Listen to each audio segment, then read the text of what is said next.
This video is an introductory video for the subject EC 405 Optical Communication, especially for S7 ECE students. First, we can see what is optical communication. Optical communication is a communication at a distance using light to carry information. The light forms an electromagnetic carrier wave that is modulated to carry information. Optical communication is mainly divided into two. First one is analog optical communication, that is by using fiber optics. Second one is digital optical communication, that is free space optics.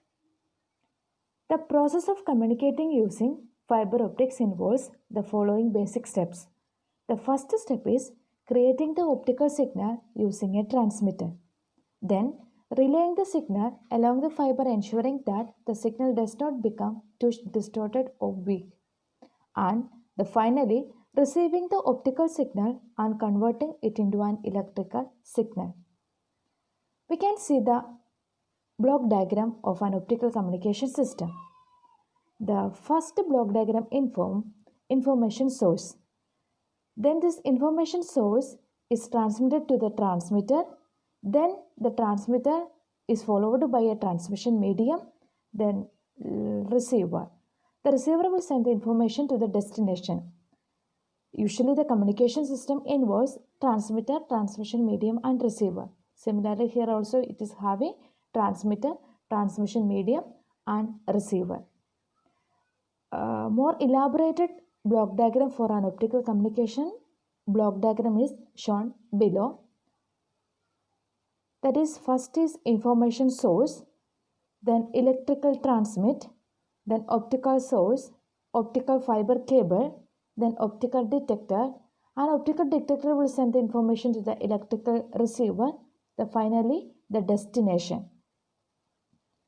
I will explain the block diagram of this optical communication system. First, we are having the information source. The information source will be in any form.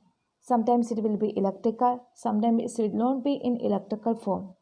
So, that non-electrical signal and electrical signal will be sent to the electrical transmit. That means non-electrical signal will be converted to electrical signal. After this, these electrical signals will be converted into optical signal by the help of the optical source. Then these optical signals will be transmitted through the optical fiber cable.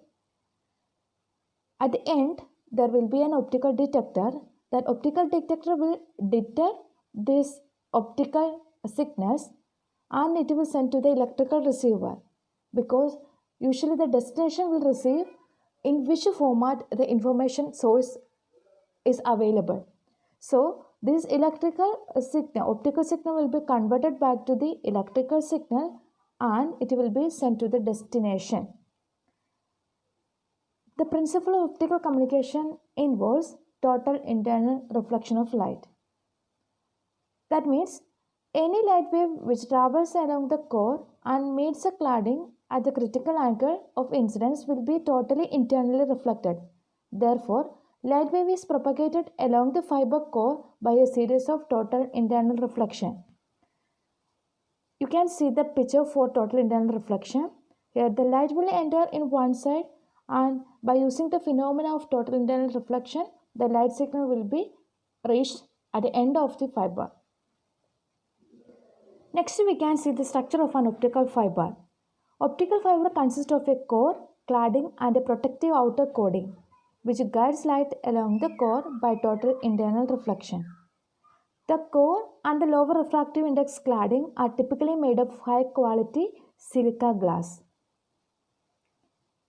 That means the first, you can see in picture, the first innermost part is core, thin glass center of fiber when light travels.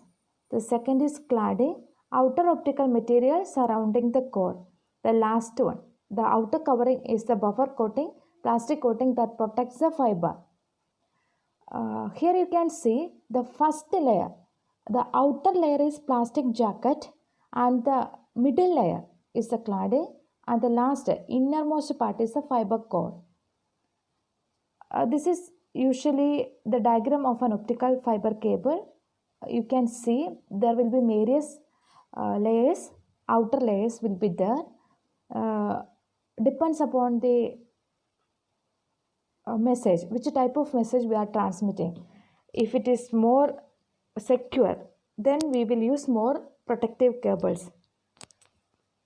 Next, we can see the advantages of optical fiber. It is thinner and less expensive, higher carrying capacity, less signal distortion, non-flammable, and lightweight. Also, it will have much higher bandwidth, and these are immune to noise.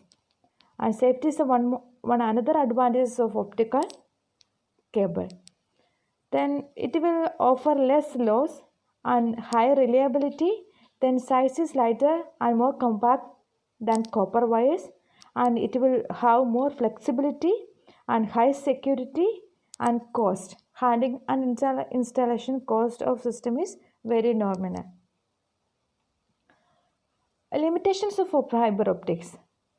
System reconfiguration is very difficult, and it is economic evaluation, and also it requires high skilled installers. Then adding additional nodes is difficult. Then expensive over short distance. For short distance communication, optical fiber communication is very cost or expensive. Area of applications of optical communication. The first one is telecommunication, then local area networks, cable TV, CCTV, and optical fiber sensors. Thank you.